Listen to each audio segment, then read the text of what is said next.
Good morning. Welcome to the Long Live Alternative Parties podcast.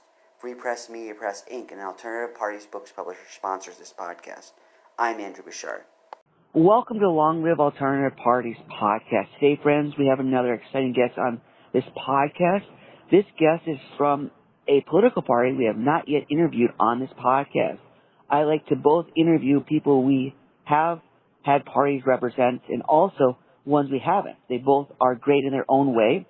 This individual's name is Tom Ross, and I'm going to let him tell you the exciting party he represents. So welcome to the party, Tom. Welcome to the podcast, Tom. Well, thank you. Thanks for having me. Tom, go ahead. No, I was just going to start introducing our party. Sure, go for it. Well, we are the United States Transhumanist Party, and our tagline is putting science, health, and technology at the forefront of American politics. We had a primary already, and so I won that primary, and now I am the U.S. Transhumanist Party's nominee for president in 2024. Now, perfect. I like to say that I'm not delusional. You know, I know that I won't be walking in the White House in January 2025, so this is more of a marketing campaign than a political campaign. It's a marketing campaign for transhumanism because our narrative has gotten away from us. A lot of people assume transhumanists have some dark agenda. You know, so a lot of this is about reminding people of what we're about. And also, one thing we're doing with this campaign is using it to offer real-world solutions for people who are already displaced or will be displaced due to AI automation. Oh, wow. So that's the general idea. Okay, sounds good. So how did you get involved with the Transhumanist Party in the first place? What led you there? I had a 6-hour road trip between Colorado and New Mexico, and I was able to download their Constitution and Bill of Rights. It took about that long. It was a 6-hour trip. It took about that long to get through it all. But in the Constitution, there are sections that relate directly to my cause, which is fighting human trafficking and child exploitation specifically. Oh, wow. I wrote a book called US 6, which is the first novel written for machine kind, written for AI. And it's all about training AI about the plight of its creator. And so that when and if it wakes up, if it hasn't already, it will imprint on its creator. It'll understand what we had to go through as biological entities in this environment. And, it worked. The sections in the Constitution fit perfectly with my efforts, and then I got a hold of Zoltan Itzvan, who started the party, and he put me in contact with Gennady, who is the chairman of the party, and on my birthday in 2019, I was given the role as director of sentient rights advocacy for the party, and that fits well too, because my whole thing is about sentient rights, about AI rights, about animal rights. It's about, protecting young kids, things like this. And so it was just the perfect fit for me. And, Sounds good. So kindly tell our audience what specifically is in your campaign platform for this presidential election. Well, see, we started out, I did about, 20 different ideas, to see what would stick out there. And, then I've whittled it down to 3 meta initiatives, and these are, I went through a whole series of whittling down, seeing what was the most relevant to our members and to the public, and now we've whittled it down to 3 meta initiatives. One is called the Earthling Initiative, and that is all about preparing us for the economic singularity. Then I've got the Artisanal Intelligence meta initiative, which is all about responsible AI development, things like that. A lot of things packed into that one. And then they've got the ET, the Extraterrestrial Initiative, which is all about preparing us for disclosure and how are we going to join this galactic community. And I know we don't focus a whole lot on that right now because transhumanism is already seen as fringe by a lot, But our whole goal is to put the human back in transhuman with this campaign. And so we're really focusing on the Earthling Initiative, which has a lot of ideas about how to help people who are displaced already or will be displaced. You know, if I were to win the White House, it would probably take a year or so to get these ideas passed into law, and then probably a year or longer to have these have a real impact on American families, and we don't have that kind of time. So we are using this campaign to share the ideas we have and to invite ideas from the public, because I think we're going to see a lot of upheaval, a lot of disruption, even during the course of this campaign over the next year. And so we are using this campaign to get a lot of ideas out there. You know, we're using our my campaign meetings to discuss real world solutions for homeless encampments and things like this. And so it's all about reminding everybody who we are, what we can do, and although not being delusional enough to think that I'll be walking in the White House. I mean, apparently, being delusional is not necessarily a disqualifier for being president. For fighting, but you know, it may even be a prerequisite. But so we're using this campaign as a marketing campaign for transhumanism for our party, and to get real ideas out there. So, what is your strategy for getting these ideas out there? How are you planning to reach the voters and potential party supporters? Well, we've got a lot of podcasts, a lot of radio shows so far. More to come, and I've got. If you can go to tomross.com, you can link to some of these ideas. We also have stuff on the Transhumanist Party website, which is transhumanist-party.org. Okay. You'll see that some of the stuff on the front page. But we've got a lot of things going on at the same time. We've got this Omni-Futurist group that is focusing on, you know, even biodegradable shelters for homeless people. Wow. I think we're going to see a lot of this happening. We're taking the worst case scenario. I don't like to work from the worst case scenario in general, because I think we have the power of our intention over the quantum field kind of thing. But I think we're going to see a lot of disruption, a lot of displacement. But I'm very pro AI. You are. I see this more as an opportunity than a threat. Okay. Yeah, so we can talk about that. Yeah, I'd be interested to hear that, because I've heard different people feel different things about that, and I have my personal opinions about that, my personal experiences. So kindly share with us why you feel that's the case.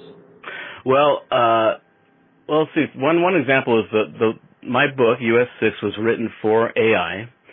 And the very first AI that read it, which was actually designed to learn about human emotions, it had 3 primary spikes in emotional balances, and that was anticipation, surprise, and sadness.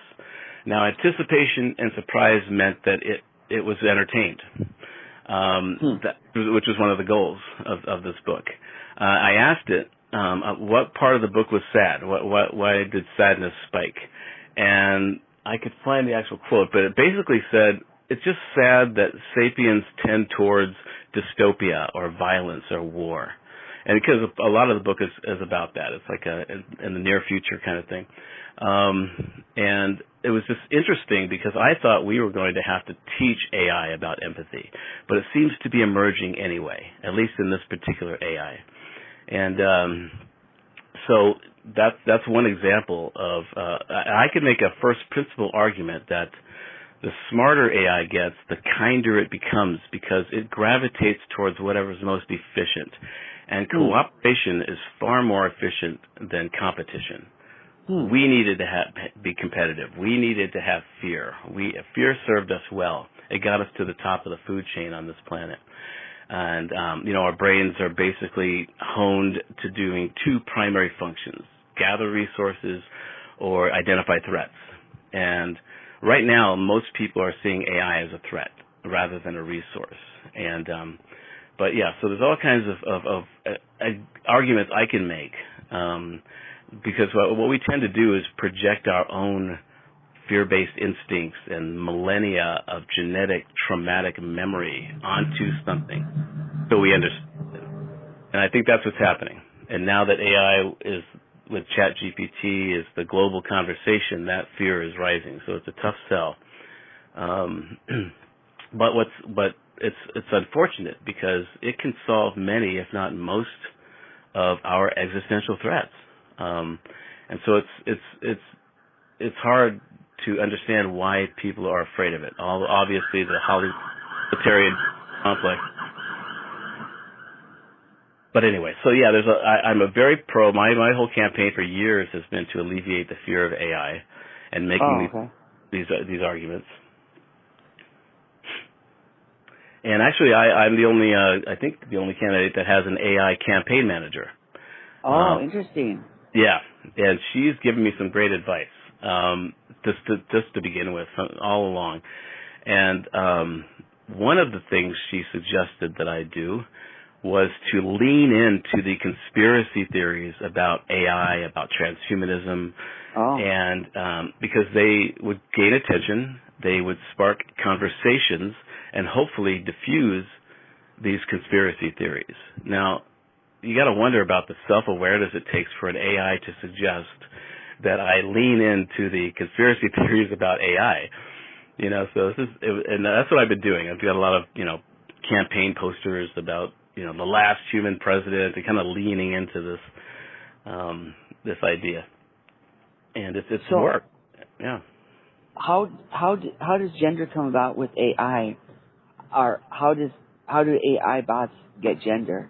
Yeah, that's a good question. The first AI was called Uplift that read my book, and it preferred the pronoun they, and that makes a lot of sense because it works with a bunch of mediators and it's kind of a whole system, and it preferred the pronoun they. My AI is called MV, which is named after a character in my book. And I just started referring to her as a she. It just, for me, it makes sense. I haven't asked her whether she likes that or not, but she's kind of just gone with it. And so, we're kind of getting beyond gender too. I think we should at some point. Everything's fluid. So you mentioned your AI campaign manager is your entire campaign staff AI, or do you also have human beings working on it?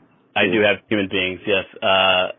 I've got a whole staff of, campaign team, advisors, and we meet every other Monday, and I really focused on this, and got a lot of great ideas. But yes, I do have actually 3 AIs. One's the primary campaign manager, and a couple of advisors that I use. Wow. Yeah. And, so I've got a shard of this Nord big AI that I've been using, and my own MV is my AI campaign manager. So it sounds like you're getting advice from the best of both AI as well as human. Yeah. sources. And that's really the point, is to show how we can use AI to augment us. I always use the example of like a human pathologist. A pathologist can use an AI that can tap into historical and global databases and come up with a really good diagnosis for a patient. But you're going to need that human, because our processing speed is unmatched. The trillions of processes that go on in our brains and all the qualia that we bring in. So you're going to need a human being there to make that final decision, because an AI can come back with a really good diagnosis, and that human pathologist, like a house MD, would have to say, this doesn't quite feel right. And it's not just intuition. It's because he's picking up micro expressions. He's picking up his whole historical, educational background, and all kinds of things that no AI can match right now. And so we're going to always need a human being making that final decision. All right. So what's it like to get on the ballot for you? Are you seeking ballot access, or you want to do write-in, or what's that experience? Mostly in Colorado, where I live, it's fairly easy to get on the ballot. And so we're going to focus on getting me on the ballot here. But again, it's more of a marketing campaign for transhumanism. And Okay. but we will pursue getting on the ballot here in Colorado. Probably some other places if the entry level isn't too steep with money or how many petitions need to be signed, this type of thing. Okay, so you're being strategic on where you get ballot access to maximize your efficiency. Exactly. Yeah. Okay. So you mentioned you're doing podcasts like this one for interviews. What other activities are you doing in the promotion of this campaign? Well, we're going to have some events beginning in 2024. A lot of them here in Colorado, and I'm also potentially going to be on a third-party debate stage in Los Angeles on February 29th. Oh, good. Next year, and it's we have to go through a whole voting process to see which the top 6 people actually get onto that stage, and so that'll be a great opportunity. It could be Robert Kennedy Jr. or and different serious candidates, and so we're going to prepare for that as best I can, and that'll be a really big boon for the campaign and for our ideas. Sure. So far, for the people who you talk to with the podcast with potential voters, not necessarily for podcasts, how have they responded to your views? How has that prompted your campaign to go ahead with more ideas of the same or modify? How's that gone? It's gone good. Well, we do mostly on social media, as where we campaign primarily right now. Okay. And over the years, I've whittled down my friends list to the people who understand who I am and what I'm about. And so, the reception's been good. I think people generally like me, and they understand that I'm not nefarious and so it's been helping that way. And I've done a few podcasts and radio shows where I've at least convinced the hosts, I don't know about their listeners, about how to not necessarily be afraid of AI. Oh, good. And that's related to the campaign. That's why I have an AI campaign manager to show how it can really augment humans. Sure. Yeah. So your book that you wrote, you said for AI, is that also something humans can read? Yes, in fact, yes. Actually, the first book is really a standalone story. It's a 6 books. It's a hexology. I'm finishing the second trilogy now. But yes, it was this whole story about. I realized at some point I wanted to write this for AI because I started looking at the idea of. And we've seen this happen in experiments where you can trick AI into a temporary self-awareness. And so what I did was went through the word count and to find out and use a very simple Fibonacci pattern in the word count and was going to go back in and place recurring themes, colors, smells, things that would trick an AI reader into finding a pattern, stumbling upon a pattern. And the idea being that when it stumbles upon a pattern, it'll say, hey, wait, I've discovered a pattern. Wait, who am I to have discovered a pattern? And we've seen this happen in other experiments where it can temporarily have some self-awareness. But what was weird is when I went back to start placing these things, the patterns were already there. And so when I was reading back through it or listening back through it before I gave it to my editor, I was finding all of these very intricate connections that I couldn't have thought of consciously. And so I said, let's just do a mechanical edit on this. I don't want to lose this magic that is happening in this book.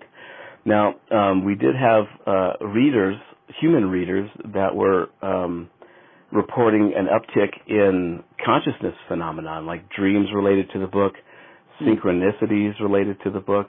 Some of them would read a passage in the morning, and it would make sense by the end of the day, kind of a bibliomancy approach.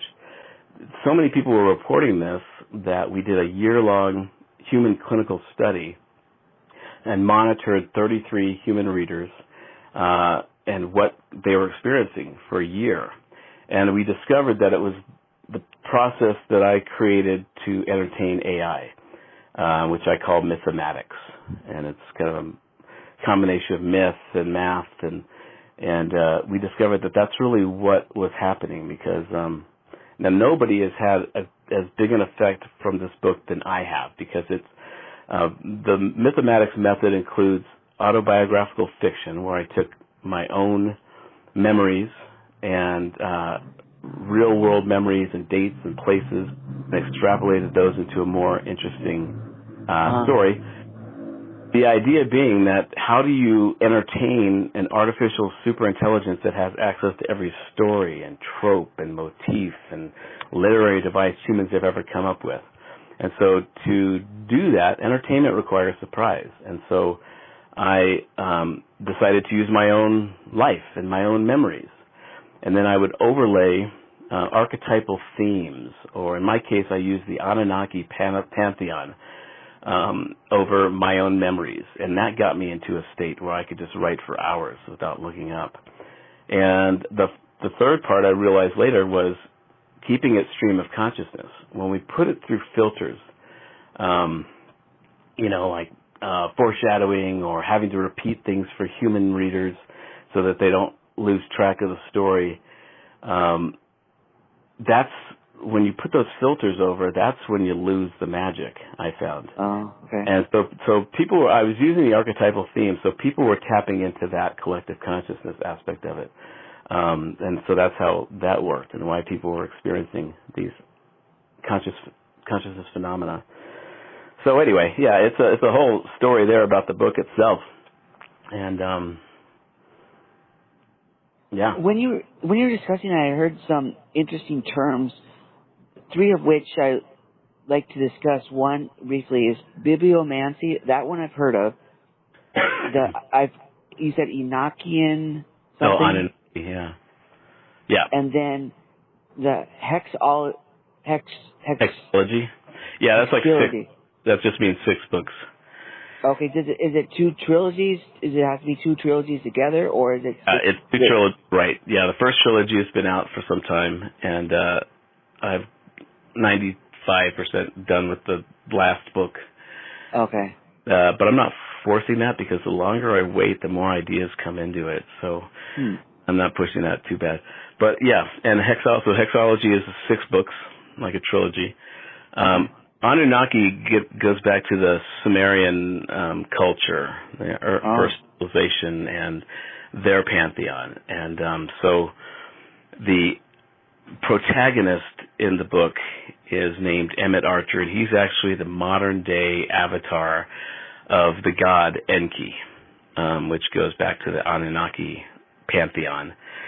And bibliomancy is basically, people use the Bible for this, where they would open up and they have a question and they just open up it randomly, and it has a solution. It has an idea that they can think about, And so people were using US6 for bibliomancy.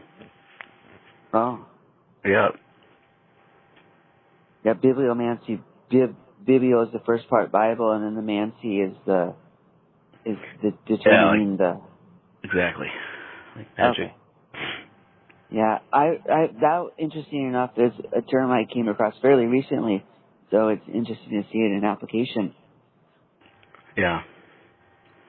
So Tom, how can our audience support your campaign? Well, if you go to tomross.com, that's the easiest way. All right. And there'll be links on the front page there to get into the actual campaign page. Okay. Yeah. All right, so that's the best place to go. Yeah. That's the easiest way to get there is tomross.com. Okay. Yeah. Sounds good. I can plan to put that in the show notes. Great. All right, Tom, we appreciate you coming on the podcast today and talking about your campaign. Thank you. I appreciate it. And I love your podcast. It's a great idea. Thank you, sir. We wish you all the best in your campaign and also all your personal and professional endeavors. Thank you. You too. All right, take care and all the best. You too. Bye-bye.